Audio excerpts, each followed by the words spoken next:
Hi hello ಎಲ್ಲರಿಗೂ ನಮಸ್ಕಾರ. ಸುದ್ದಿಸಾಗರಿ ಚಾನಲ್ಗೆ ಸ್ವಾಗತ.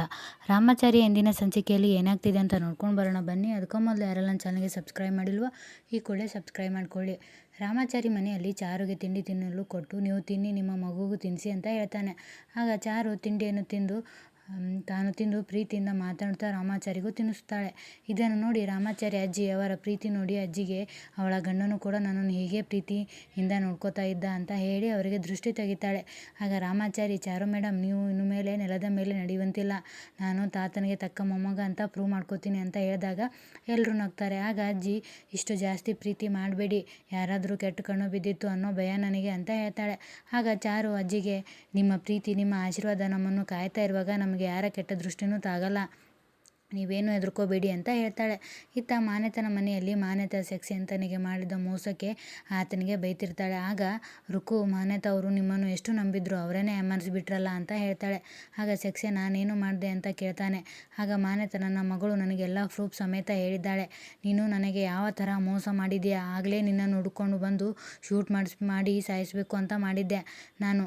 ನಿನಗೇನು ಕೇಳಿದ್ದೆ, ನನಗೆ ನನ್ನ ಬೇಬಿ ಬೇಕು, ನನ್ನ ಗಂಡನಿಗೆ ಬುದ್ಧಿ ಕಲಿಸ್ಬೇಕು ಅಂತ. ಆದರೆ ನೀನು ನೋಡಿದರೆ ನನಗೆ ಮೋಸ ಮಾಡಿ ನನ್ನ ಪ್ರಾಪರ್ಟಿನ ನಿನ್ನ ಹೆಸರಿಗೆ ಬರೆಸ್ಕೊಂಡಿದ್ದೀಯಾ ಅಂತ ಹೇಳ್ತಾಳೆ. ಆಗ ಸೆಕ್ಸನ್, ನಾನೊಬ್ಬ ಬಿಸ್ನೆಸ್ ಮ್ಯಾನ್, ನಾನು ಎಲ್ಲ ಕೆಲಸವನ್ನು ಬಿಸ್ನೆಸ್ಸಲ್ಲೇ ನೋಡ್ತೀನಿ, ನಿಮ್ಮ ಪ್ರಾಪರ್ಟಿ ನನ್ನ ಹೆಸರಿಗೆ ಮಾಡಿಕೊಳ್ಳೋ ಉದ್ದೇಶ ನನ್ನದಲ್ಲ, ಆದರೆ ನಿಮ್ಮನ್ನು ಲಾಕ್ ಮಾಡಬೇಕಾದ್ರೆ ನಾನು ಇದನ್ನೆಲ್ಲ ಮಾಡಬೇಕಾಗಿ ಬಂತು ಅಂತ ಹೇಳ್ತಾನೆ.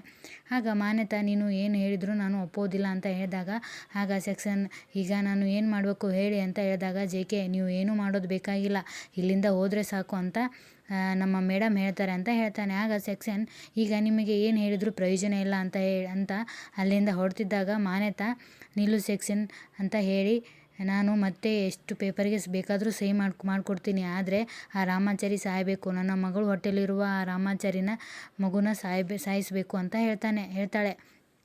ಆಗ ಸೆಕ್ಸನ್, ಇದು ನನಗೆ ಸಿಂಪಲ್ ಮ್ಯಾಟ್ರು, ನಾನು ರಾಮಾಚಾರಿನ ಮತ್ತು ನಿಮ್ಮ ಮಗಳ ಹೊಟ್ಟೆಲಿರೋ ಮಗುನ ಸಾಯಿಸ್ತೀನಿ, ನೀವು ನಾನು ತಂದ ಪೇಪರ್ಗೆ ಸಹಿ ಮಾಡಿ ಅಂತ ಹೇಳ್ತಾನೆ. ಆಗ ಮಾನ್ಯತ, ಮೊದಲು ನನ್ನ ಕೆಲಸ ಆಗಬೇಕು, ಆಮೇಲೆ ಮುಂದಕ್ಕೆ ನೋಡೋಣ, ನೀನು ನನ್ನ ಕೆಲಸ ಮಾಡಿದ್ರೆ ನಾನು ನೀನು ಹೇಳೋ ಪೇಪರ್ಸ್ಗೆ ಯಾಕೆ ಏನು ಅಂತ ಕೇಳದೆ ಸಹಿ ಮಾಡ್ತೇನೆ ಅಂತ ಹೇಳಿದಾಗ ಸೆಕ್ಸನ್ ಅದಕ್ಕೆ ಒಪ್ಪಿಕೊಂಡು ಅಲ್ಲಿಂದ ಹೋಗ್ತಾನೆ.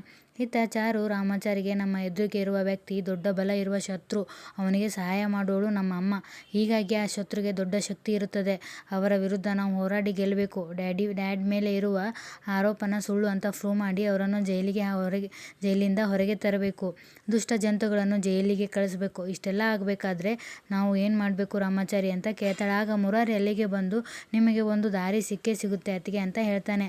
ಆಗ ರಾಮಾಚಾರಿ, ಯುದ್ಧ ಮಾಡೋದು ಫಿಕ್ಸ್ ಆಗಿದೆ, ಆದರೆ ಯಾವ ರೀತಿ ಹೆಜ್ಜೆ ಹಾಕೋದು ಅಂತ ಯೋಚನೆ ಮಾಡಿ. ಚಾಣಕ್ಯ ಒಂದು ಹೇಳಿದ್ದಾನೆ, ಯುದ್ಧದಲ್ಲಿ ಶತ್ರುಗಳ ದೌರ್ಬಲ್ಯವನ್ನು ತಿಳ್ಕೊಂಡು ಆಮೇಲೆ ಅವರ ಮೇಲೆ ಯುದ್ಧಕ್ಕೆ ಹೋಗಬೇಕು. ಹಾಗೆ ಸೆಕ್ಸನ್ಗೂ ಒಂದು ದೌರ್ಬಲ್ಯ ಇದ್ದೇ ಇರುತ್ತೆ, ಅವನ ದೌರ್ಬಲ್ಯ ನಾವು ತಿಳ್ಕೊಂಡ್ಬಿಟ್ರೆ ಮುಂದೆ ನಾವು ಹೆಜ್ಜೆ ಹಾಕ್ಬೋದು, ಖಂಡಿತ ನಮಗೆ ದಾರಿ ಇದೆ ಮೇಡಮ್ ಅಂತ ಹೇಳ್ತಾನೆ. ಇತ್ತ ಮಾನ್ಯತ ಮನೆಯಲ್ಲಿ ಜೆ.ಕೆ ಮತ್ತು ರುಕ್ಕು ಇಬ್ಬರು ಮಾನ್ಯತ ಎಲ್ಲ ಗೊತ್ತಿದ್ದು ತಾವೇ ತೋಡಿದ್ದ ಗುಂಡಿಯಲ್ಲಿ ತಾವೇ ಬೀಳುತ್ತಾರೆ. ಆ ಸೆಕ್ಸನ್ ರಾಮಾಚಾರಿನ ಸಾಯಿಸಿ ಬಂದ ಮೇಲೆ ಎಲ್ಲ ಡಾಕ್ಯುಮೆಂಟ್ಗೂ ಸಹಿ ಹಾಕೋತೇನೆ ಅಂತ ಹೇಳ್ತಿದ್ದೀರಲ್ಲ ಅಂತ ಮಾತಾಡ್ತಾರೆ. ಆಗ ಮಾನ್ಯತ, ಆ ಸೆಕ್ಸನ್ ಒಬ್ಬನಿಗೆ ಮೋಸ ಮಾಡಲಿಕ್ಕೆ ಬರ್ತದ, ಮುಳ್ಳನ್ನು ಮುಳ್ಳಿನಿಂದಲೇ ತೆಗಿಬೇಕು ಅಂತ ಹೇಳ್ತಾಳೆ. ಅವನು ನಾನು ಹೇಳಿದ ಕೆಲಸ ಮಾಡಿ ಬಂದ ಮೇಲೆ ನಾನು ಅವನಿಗೆ ಯಾವ ಡಾಕ್ಯುಮೆಂಟ್ಸ್ಗೂ ಸಹಿ ಮಾಡೋದಿಲ್ಲ, ಅವನು ಹೇಗೆ ತನ್ನ ಲಾಭಕ್ಕೋಸ್ಕರ ನನ್ನನ್ನು ಯೂಸ್ ಮಾಡ್ಕೊಂಡಿದ್ನೋ ಹಾಗೆ ನಾನು ನನ್ನ ಲಾಭಕ್ಕೋಸ್ಕರ ಅವನನ್ನು ಯೂಸ್ ಮಾಡ್ಕೋತೀನಿ, ಅವನು ಆ ರಾಮಾಚಾರಿನ ಕೊಂದ ಮೇಲೆ ಅವನು ಜೈಲಿಗೆ ಸೇರೋ ಹಾಗೆ ನಾನು ಮಾಡ್ತೀನಿ, ನನಗೆ ಅವನು ಹೇಗೆ ಮೋಸ ಮಾಡಿದ್ನೋ ನಾನು ಅವನಿಗೆ ಹಾಗೆ ಮೋಸ ಮಾಡ್ತೀನಿ ಅಂತ ಹೇಳ್ತಾಳೆ.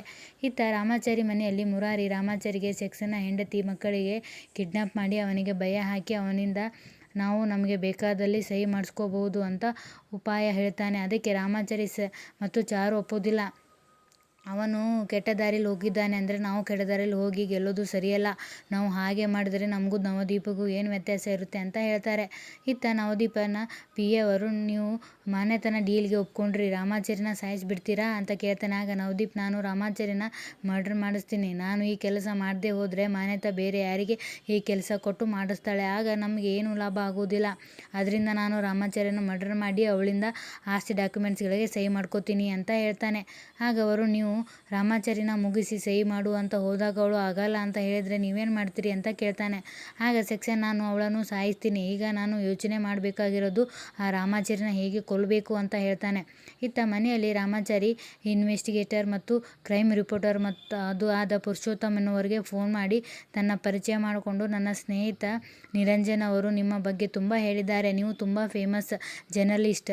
ನೀವು ದುಡ್ಡು ಕಾಸಿಗೆ ಆಸೆ ಪಡದೆ ನ್ಯಾಯಕ್ಕಾಗಿ ಎಷ್ಟು ಕ್ರಿಟಿಕಲ್ ಕೇಸ್ ಆದರೂ ಗೆಲ್ತೀರಿ ಅಂತ ಹೇಳಿದ್ದಾರೆ. ಆದ್ದರಿಂದ ನನಗೆ ಸೆಕ್ಷನ್ ಕಂಪ್ನಿಯಲ್ಲಿ ಕೆಲವು ಕಾನೂನುಬಾಹಿರ ಚಟುವಟಿಕೆ ಬಗ್ಗೆ ನನಗೆ ಡೀಟೇಲ್ಸ್ ಬೇಕಾಗಿತ್ತು ಅಂತ ಹೇಳ್ತಾನೆ. ಆಗ ಪುರುಷೋತ್ತಮ್, ಹೌದು, ನನಗೂ ಮೊದಲಿಂದಲೂ ಸೆಕ್ಷನ್ ಮೇಲೆ ಡೌಟ್ ಇತ್ತು. ಎಲ್ಲಿಂದಲೋ ಬಂದು ಇಲ್ಲಿರುವವರ ಮೇಲೆ ದೌರ್ಜನ್ಯ ದಬ್ಬಾಳಿಕೆ ಮಾಡಿ ಅನ್ಯಾಯ ಮಾಡ್ತಿರುವವರನ್ನು ಸುಮ್ಮನೆ ಬಿಡಬಾರ್ದು. ಇಂಥವರನ್ನು ಹೀಗೆ ಬಿಟ್ಟರೆ ಇಲ್ಲಿಯವರೆಗೂ ಉಳಿಗಾಲ ಇಲ್ಲ ಅನ್ನೋ ಅಸಮಾಧಾನ ನನಗೆ ಮೊದಲಿನಿಂದಲೂ ಇದೆ. ನನ್ನಿಂದ ಈಗ ಏನಾಗಬೇಕು ಹೇಳಿ ಅಂತ ಹೇಳ್ತಾನೆ. ಆಗ ರಾಮಾಚಾರಿ, ಒಬ್ಬ ಮನುಷ್ಯನನ್ನು ಸೋಲಿಸಬೇಕಾದ್ರೆ ಮೊದಲು ಅವರ ವೀಕ್ ಪಾಯಿಂಟ್ಗಳನ್ನು ತಿಳ್ಕೋಬೇಕು ಅಂತ ಹೇಳ್ತಾನೆ. ಆದ್ದರಿಂದ ತಿರುವ ಬಗ್ಗೆ ನನಗೆ ಡೀಟೇಲ್ಸ್ ಬೇಕಿತ್ತು ಸರ್. ಅವನು ಮೋಸದಿಂದ ಬೀಸಿದ ಬಲೆಯಲ್ಲಿ ನಮ್ಮ ಮಾವ ಜಯಶಂಕರ್ ಅವರು ಸಿಕ್ಕಾಕೊಂಡಿದ್ದಾರೆ. ಅದರಿಂದ ನಮ್ಮ ಮಾವನ ಜೈಲಿಂದ ಬಿಡಿಸೋಕ್ಕೆ ನಿಮ್ಮ ಸಹಾಯ ನಮಗೆ ಬೇಕೇ ಬೇಕು ಸರ್. ನನಗೆ ಹೆಚ್ಚು ಸಮಯ ಇಲ್ಲ. ಆದಷ್ಟು ಬೇಗ ನಮಗೆ ಡೀಟೇಲ್ಸ್ ಕೊಡಬೇಕು ಅಂತ ಹೇಳಿದಾಗ ಅದಕ್ಕೆ ಪುರುಷೋತ್ತಮ್, ಇನ್ನೂ 2 ದಿನದಲ್ಲಿ ನೀವು ಹೇಳಿದ ಕೆಲಸ ಮಾಡಿಕೊಡ್ತೀನಿ ಅಂತ ಒಪ್ಕೊಳ್ತಾನೆ.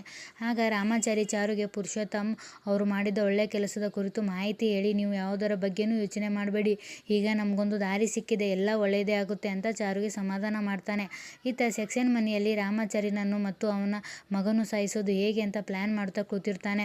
ಆಗ ನಾನು ಡೈರೆಕ್ಟಾಗಿ ರಾಮಾಚಾರಿಯ ಮೇಲೆ ಅಟ್ಯಾಕ್ ಮಾಡಿದ್ರೆ ಅವರು ಅಲರ್ಟ್ ಆಗ್ತಾರೆ. ಅವರನ್ನು ಇಂಡೈರೆಕ್ಟಾಗಿ ಅವರನ್ನು ಸಾಯಿಸಬೇಕು. ಅದು ಹೇಗೆ ಮಾಡೋದು ಅಂತ ನನಗೆ ಗೊತ್ತಾಗ್ತಾ ಇಲ್ಲ ಅಂತ ವರುಣನ ಮುಂದೆ ಹೇಳ್ತಿದ್ದಾಗ ಅಲ್ಲಿಗೆ ಪುರುಷೋತ್ತಮ್ ಬಂದು, ನಿಮ್ಮ ಬಗ್ಗೆ ರಾಮಾಚಾರಿ ಎನ್ನುವರು ಡೀಟೇಲ್ಸ್ ಕಲೆಕ್ಟ್ ಮಾಡಿಕೊಂಡು ಬಾ ಅಂತ ನನಗೆ ಹೇಳಿದ್ದಾರೆ ಅಂತ ಹೇಳ್ತಾನೆ. ಆಗ ಸೆಕ್ಷನ್ ಗಾಬರಿಯಾಗಿ, ಅದಕ್ಕೆ ನೀವೇನು ಹೇಳಿದ್ರಿ ಅಂತ ಕೇಳ್ತಾನೆ. ಆಗ ಪುರುಷೋತ್ತಮ್, ಬೇರೆ ಯಾರದೇ ಡೀಟೇಲ್ಸ್ ಕೊಡು ಅಂತ ಹೇಳಿದರೆ ನಾನು ಪಿನ್ ಟು ಪಿನ್ ಎಲ್ಲ ಡೀಟೇಲ್ಸ್ ಅವರಿಗೆ ಕೊಡ್ತಾ ಇದ್ದೆ. ಆದರೆ ಅವರು ಕೇಳಿದ್ದು ನಿಮ್ಮ ಬಗ್ಗೆ.